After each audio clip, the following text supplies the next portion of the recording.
입사하자마자 퇴사하고 싶게 만드는 선배 유형은? 유형 1. 작은 실수도 용납 못해. 완벽주의 상사. 완벽주의형 상사는 높은 기준을 적용해 도저히 불가능한 업무를 맡기거나 우선순위 없이 모든 일을 잘해야 한다고 강요합니다. 그러다 보니 진행이 더디고 다른 사람의 실수나 실패에 대해서도 지나치게 가혹한 태도를 보입니다. 유형 2. 내 말이 정답이야. 독단적인 상사. 독단적인 상사는 팀원들의 의견을 받아들이는 것 같지만 결국에는 애초 자신의 주장대로 결론을 내려버립니다. 팀원이 기획안을 제출하면 수고 많았다며 격려의 말을 건네지만 최종 기획안은 그의 생각대로 모두 수정되어 있죠. 유형 3. 라떼는 말이야. 요즘 친구들은 꼰대 상사.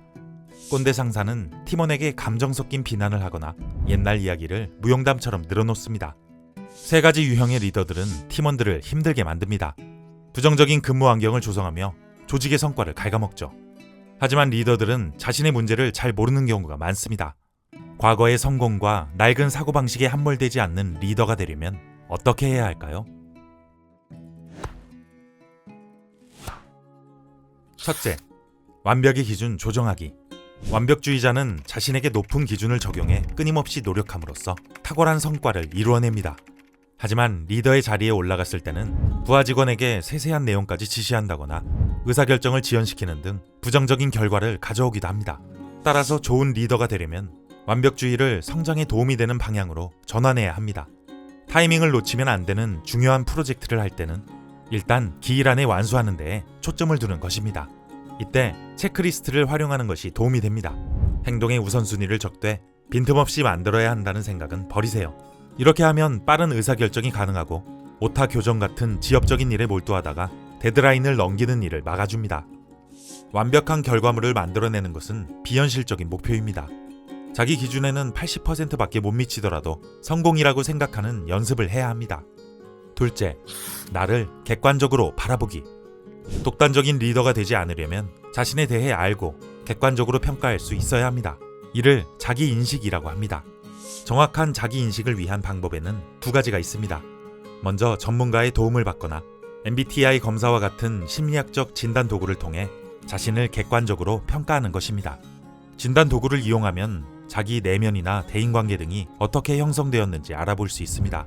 다만 진단 결과는 참고만 해야지 과신해서는 안 됩니다.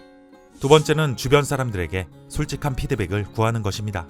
이때 부정적인 피드백을 듣더라도 의기소침해지지 말고 리더십을 성장시킬 기회로 받아들여야 합니다.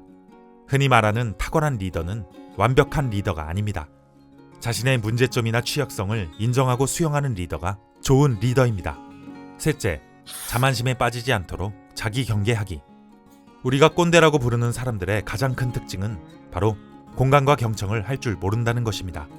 그들은 타인의 인정과 칭찬에 익숙하며 주목받는 자리에서 일해왔기 때문에 지나친 자기애에 사로잡히거나 자만심에 빠지기 쉽습니다. 리더는 자신이 무조건 옳다는 지나친 자기 확신을 버려야 합니다. 자신의 성공 방식을 강요하는 순간 꼰대가 되기 때문입니다. 팀원을 대할 때는 어떻게 하면 내가 이 사람에게 도움이 될까라고 생각해보세요. 그리고 무엇이 그들에게 동기부여를 하는지 살펴봐야 합니다. 팀원이 일을 못할 때는 비난을 하기보다는 그가 해야 할 일을 솔직하고 구체적으로 말해줘야 합니다. 그것이 리더에게 가장 필요한 소통 기술입니다.